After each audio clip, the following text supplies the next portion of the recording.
couple of weeks' time, I'm travelling to Africa. What? Who's replacing me? Melon fucking Sue? What am I going to do then? Inner city homelessness. Come and meet Jonathan. Rob Jonathan. Shit. You need to put a sign up. It's ruined. Get a grip. Someone in the office will have a jacket. Are you sure? Is that all right? I'm waiting for Michael to ask him about his experiences of sleeping on the streets. Where's this homeless guy? I can't hang about. I look like I'm auditioning for Doctor Who. Actually, they are looking, aren't they? If Malcolm Tucker can be Doctor Who, then it's anybody's. Hello, Michael. Hello. Yes. Hello, I'm Jonathan. How Hello, are you? Jonathan. How Hi, are you? thank you so much for coming to chat to us. So you used to stay around here in this area? On this actual street. How did you end up living on the street? I had a full-time job and I became poorly. Yep. I was renting privately and my landlord wouldn't allow me to claim housing benefit. He changed the locks on the door.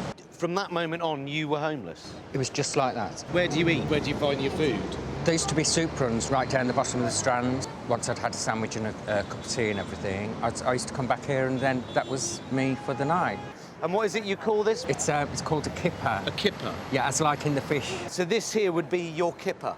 That's where I used to put my head there and I used to lay my body along here. 140 WC2. 140 WC2. I mean, a lot of people would WC2. kill for that postcode. So you'd basically, you'd have all your stuff with you and you'd just... Yeah, well, I'd put my suitcase there, my little suitcase. Well, you're a short arse like me, you see, so you yes, can just yeah. about fit in and...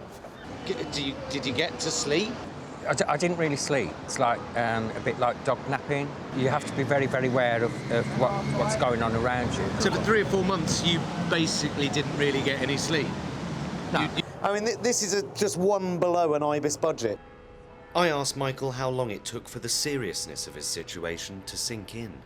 It certainly took me a few days for everything to sink in. You are actually sleeping on the street. It's like I had a former life, and all of a sudden, life had just stopped, and I didn't know where to turn, because I'd never experienced anything like it before. I'd witnessed it, I'd seen lots of people homeless, and I'd think, oh, how terrible, and never, ever in a million years did I think it would happen to me. How did you get off the street? I was actually found by 2 police officers in the early hours of what... In the doorway we were just at? Yes, in there, in there, yes. Yeah. Yes, and because I hadn't interacted properly with anybody for such a period of time, I couldn't speak, and I cried instead. And I was gasping to get my... because I wanted to get everything out all at once. Yeah. Sounds totally mad, but I'm glad that I had the experience, and I hope it's made me a better person. Wow.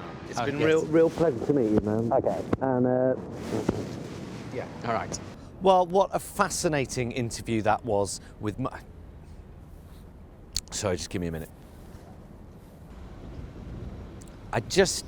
Isn't all charity an inherent admission of failure?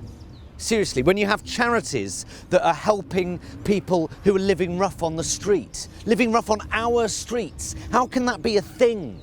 We are one of the richest economies on the planet. What the fuck is going on when the country's richest 1,000 people have a combined fortune of hundreds of billions of pounds, and yet there are people, actual human beings, sleeping rough on the streets? It's a fucking disgrace. You play Coldplay through this bit and I will kill you. If you stop to help every homeless person on the street, you wouldn't be able to live your life. How do you help people in abject poverty? Give a tenner to Red Nose Day? Really? Really? You can't solve the world's problems with a tenner to Comic Relief. You just can't. It does help. It does. I've seen it. It does make the world a better place. I just wish it didn't have to. Believe it or not, I am donating to Comic Relief, and it's really easy. So to donate £5 to Comic Relief, you just text LIKE to 70205. It's that easy, and you can make a huge difference.